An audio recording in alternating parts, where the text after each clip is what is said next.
Happening today, a hearing on the future of the Murdaugh family assets in a Chesterfield County courtroom. Suspended attorney Alec Murdaugh reportedly gave his son Buster power of attorney. We told you earlier this week, attorneys for 3 people suing Murdaugh filed a lawsuit saying some property belonging to Murdaugh has been sold and money moved between accounts. Attorneys representing those families want 2 attorneys to take control of his assets. We are joined now by NBC News Craig Melvin, who has a preview of his exclusive Dateline interview airing tonight at 9 o'clock with a family at the center of it all. And Craig, good afternoon. The saga of Alec Murdaugh continues. The latest development involves the death of a woman who served his family for years, and you spoke with her family for Dateline tonight. Hannah, that's right. You're talking about Gloria Satterfield, and Miss Satterfield was the longtime nanny and housekeeper for the 2 Murdaugh boys. She, of course, as you know, died several years ago in a terrible accident on the steps of the Murdaugh home on that 1,700 acre sprawling property there in the Low Country in South Carolina. But here's the thing.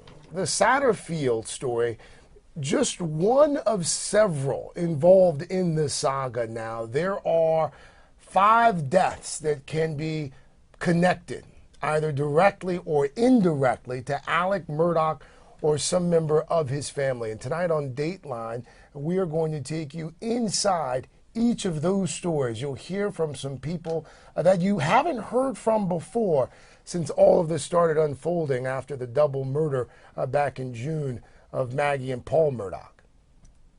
And Craig, when that news broke about those murders in the Murdaugh family, Gloria's family was confronted with some pretty surprising news. What did they tell you about that?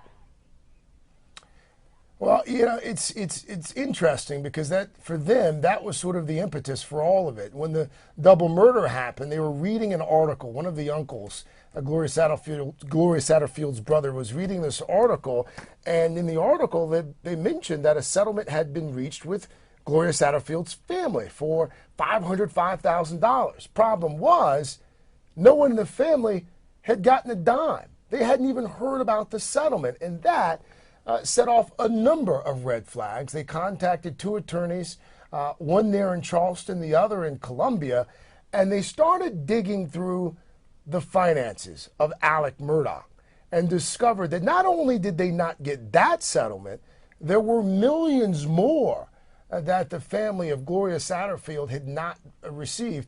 Most specifically, Gloria Satterfield's 2 sons, and one of her sons considered vulnerable by the family.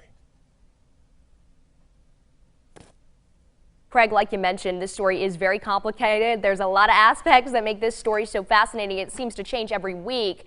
Who else did you speak with for tonight's report? We talked to the man who was, for a while at least, accused of being involved in that suicide for hire attempt along the side of that rural road.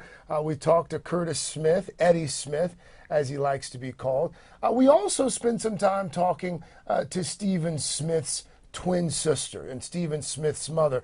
You may recall Stephen Smith's murder several years ago, also unresolved, also with indirect ties to the Murdaugh family.